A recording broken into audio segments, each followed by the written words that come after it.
সামিয়াকে অনুরোধ করে তার স্বামীর লাশ সহ তাকে গ্রামে পৌঁছে দিতে, কিন্তু রিপন ও মোসামিয়া সরাসরি এই প্রস্তাবটি নাকচ করে দেয়।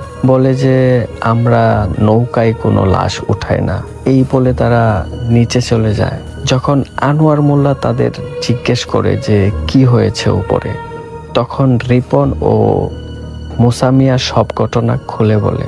আনোয়ার মোল্লা বলে এভাবে কাউকে বিপদে ফেলে যেতে হয় না, যেহেতু তার বাড়ি পুরাবাড়ি এলাকায় আর আমরা ওই পথ দিয়েই যাব, তাই তাদেরকে পৌঁছে দিতে আমাদের কোনো সমস্যা নেই। রিপন মিয়া এবং মুসা মিয়ার আপত্তি সত্ত্বেও আনোয়ার মোল্লা তাদেরকে বলে, যাও তোমরা গিয়ে লাশটি নিয়ে আসো। রিপন মিয়া এবং মুসা মিয়া তারা দুজন ব্রিজের উপরে গিয়ে লাশটি ধরাধরি করে নৌকায় নিয়ে আসে।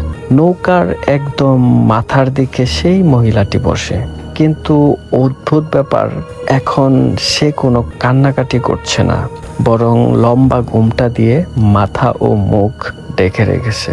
আনোয়ার মোল্লা কোনো প্রশ্ন করলেও মহিলাটি কোনো উত্তর দেয় না, শুধু মাঝে মাঝে নৌকা কোন দিক দিয়ে যাবে সেটা বলে দেয়।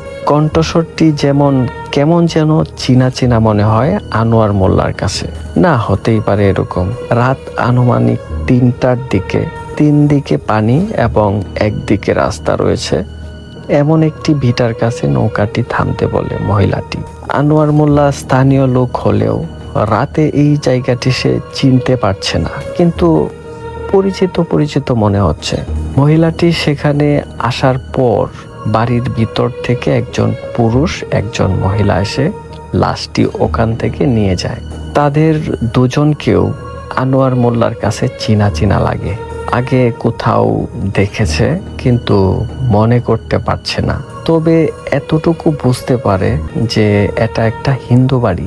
এতক্ষণ বয়স্ক মহিলাটি তেমন কোনো কথা না বললেও এখন বলে, আপনারা অনেক কষ্ট করে আমাদের নিয়ে এসেছেন, আপনাদের ধন্যবাদ, একটু অপেক্ষা করুন, কিছু পারিশ্রমিক নিয়ে আসছি। আনোয়ার মোল্লা পারিশ্রমিক নিতে অস্বীকৃতি জানায়, বলে যে আপনাকে তো আমরা বিপদে উপকার করেছি, কোনো পারিশ্রমিক লাগবে না। মহিলাটি আবারও পারিশ্রমিক দিতে অনুরোধ করে, তখন রিপন ও মোসামিয়া সম্মতি জানায়। মহিলাটি টাকা নিয়ে আসার কথা বলে বাড়ির ভিতরে চলে যায়। 5 মিনিট, 10 মিনিট, 15 মিনিট, আধা ঘন্টা হয়ে যায়, কেউ বাড়ি থেকে বের হয়ে আসে না টাকা নিয়ে।